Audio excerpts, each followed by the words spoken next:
Walt Disney was a young man with big dreams. He loved to draw and tell stories. He saw the world differently from others. Magic and wonder filled his thoughts. He wanted to share this magic with everyone. But his early journey was not easy. It was filled with many hard lessons. These lessons shaped the man he became. One of his first jobs was at a newspaper. The Kansas City Star was a respected paper. Walt worked there as an artist. He hoped to create amazing drawings for them. He thought this was his big chance. He put all his effort into his work. However, his time at the newspaper was short. The editor did not see Walt's potential. He thought Walt was not good enough. The editor famously told Walt something quite harsh. He said Walt lacked imagination. He also said Walt had no good ideas. This was a terrible blow for young Walt. Imagine being told you lacked the very thing you live for. But Walt Disney was different. This early failure became a strange kind of fuel. After leaving the newspaper, Walt did not despair for long. He still believed in his ability to create. He decided to start his own company. He called it Laugh-O-Gram Studio. This was a brave step for a young man. He gathered a team of talented animators. Together, they created short animated films. These were based on popular fairy tales. They put all their energy into these cartoons. They worked tirelessly in their small Kansas City studio. The conditions were often difficult. Money was always tight. They sometimes slept in the office. They ate cheap food or sometimes very little, but they were driven by a shared passion. They believed in the power of animation. Despite their hard work, Laugh-O-Gram struggled. The cartoons were clever and well made for their time, but the business side was challenging. Walt was a great artist, but he was still learning about business. The company did not make enough money. Debts began to pile up quickly. Eventually, Laugh-O-Gram Studio went bankrupt. This was a huge failure for Walt. With very little money, Walt Disney made a bold decision. He decided to leave Kansas City. He set his sights on Hollywood, California. Hollywood was the center of the film industry. He hoped to find new opportunities there. He traveled with a suitcase and his dreams. His brother, Roy Disney, was already in California. Roy would become his lifelong business partner. This partnership was vital. In Hollywood, Walt and Roy started a new studio. It was called the Disney Brothers Studio. They began making a series of cartoons. These cartoons featured a character called Oswald the Lucky Rabbit. Oswald was a charming and popular character. The cartoons were successful. Things started to look up for Walt. He was finally making progress in his animation career. Walt traveled to New York to negotiate a new contract. He wanted a better deal for the Oswald cartoons. He met with his distributor, Charles Mintz, but the meeting was a disaster. Mintz told Walt that he owned the rights to Oswald. Mintz had also hired away most of Walt's animators. Walt was shocked and betrayed. He walked away with nothing but his pride and determination. The train journey back to California was long. Walt Disney felt defeated and angry. He had lost Oswald, a character he helped create. He had been tricked by his business partner. It was a very difficult and lonely time. He needed a new idea, a new character. He needed something that belonged entirely to him. He sat on the train deep in thought. Legend says that on this train ride an idea sparked. Walt thought about a small, cheerful mouse. He started sketching this little mouse. He wanted a character full of personality. He wanted a character that people would love. This mouse would be an underdog, just like Walt felt he was. He worked on the design with his loyal animator, Ub Iwerks. Ub was one of a few who had not left him. They refined the character's look. They gave him big round ears and a playful spirit. Walt's wife, Lillian, had an important suggestion. Walt initially wanted to name the mouse Mortimer Mouse. Lillian thought the name sounded too pompous. She suggested Mickey instead. Mickey Mouse was born out of failure and betrayal. He was a symbol of Walt's resilience. With Mickey Mouse created, Walt Disney was full of new energy. He and Ub Iwerks quickly produced two silent Mickey Mouse cartoons. The first was called Plain Crazy. The second was The Gallopin' Gaucho. They were full of action and gags.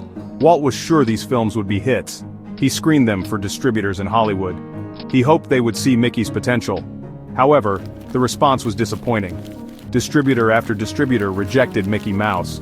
They said the cartoons were just like many others. They did not see anything special in this new character. This was another period of rejection for Walt. He had a character he believed in, but no one else seemed to share his vision. Walt noticed that sound films were becoming popular. The Jazz Singer had been a huge success in 1927. It was the first feature-length film with synchronized dialogue. Walt realized that sound could make his cartoons unique.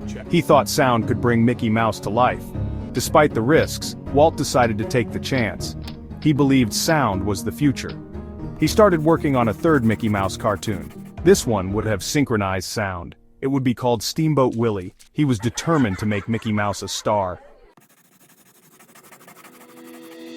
Creating Steamboat Willie with sound was a huge challenge.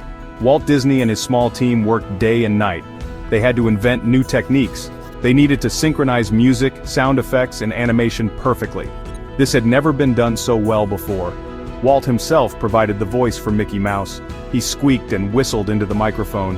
He was involved in every part of the process. His dedication was extraordinary. They faced many technical problems. Getting the timing right was incredibly difficult. The musicians struggled to match the animation's pace. There were moments of frustration and doubt, but Walt's belief in the project kept everyone going. He pushed his team to innovate. He encouraged them to find solutions. He had a clear vision of what he wanted to achieve. He wanted the sound to be part of the story, not just background noise. Finally, Steamboat Willie was completed. Walt Disney needed to find a cinema to show it. He traveled to New York again. He eventually found a theater owner willing to take a chance. On November 18, 1928, Steamboat Willie premiered. The audience was amazed. The cartoon was an instant sensation. Steamboat Willie changed animation forever. It made Mickey Mouse an international star. The success of Mickey Mouse and Steamboat Willie was just the beginning. Walt Disney was not content to rest on this achievement. He was always looking for the next big thing. He continued to innovate in animation. He introduced color with his Silly Symphonies series. One of these, Flowers and Trees from 1932, was the first cartoon to win an Academy Award. This showed his commitment to quality and progress. He constantly pushed the boundaries. Walt then had an even bigger, riskier idea. He wanted to make a full-length animated feature film. Many people in Hollywood thought he was crazy. They called it Disney's folly. They said no one would sit through a long cartoon. They predicted it would bankrupt him.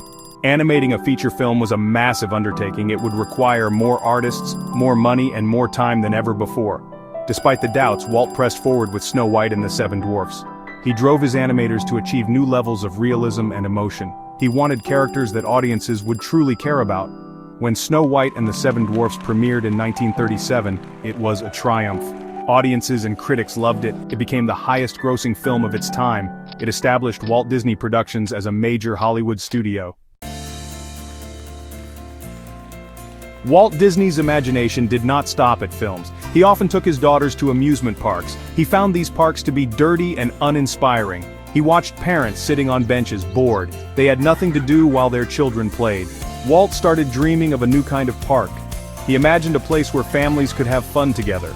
A place that was clean, safe, and full of magic. This was the seed for Disneyland.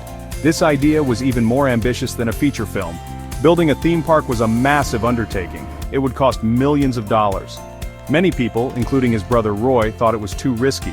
They questioned where the money would come from. They worried it would distract from the successful film studio. Bankers were reluctant to lend him money for such an unusual project. Walt was determined. He formed a new company, WED Enterprises.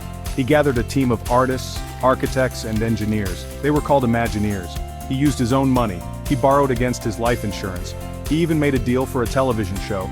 The Disneyland TV show helped fund the park. On July 17, 1955, Disneyland opened in Anaheim, California.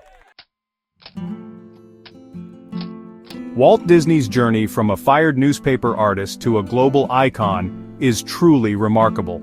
His life was filled with incredible highs and devastating lows. He faced bankruptcy, betrayal, and constant rejection. Many times he could have given up. He could have accepted defeat and chosen an easier path, but Walt possessed an extraordinary resilience. He had an unwavering belief in his ideas. He saw failures not as endings, but as stepping stones. He taught us that dreams require courage. They require hard work and dedication. Walt was not just a dreamer, he was a doer. He was willing to take huge risks. He put everything on the line for his vision. From Mickey Mouse to Snow White to Disneyland, his ideas were often met with skepticism. People told him it couldn't be done. But he listened to his own inner voice. He trusted his instincts, even when others doubted him. Walt Disney's story is a powerful reminder. It tells us that our own Mickey Mouse moment might be born from our toughest times.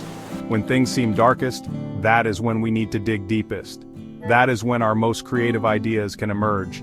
Rejection and setbacks are part of any ambitious journey. The key is how we respond to them.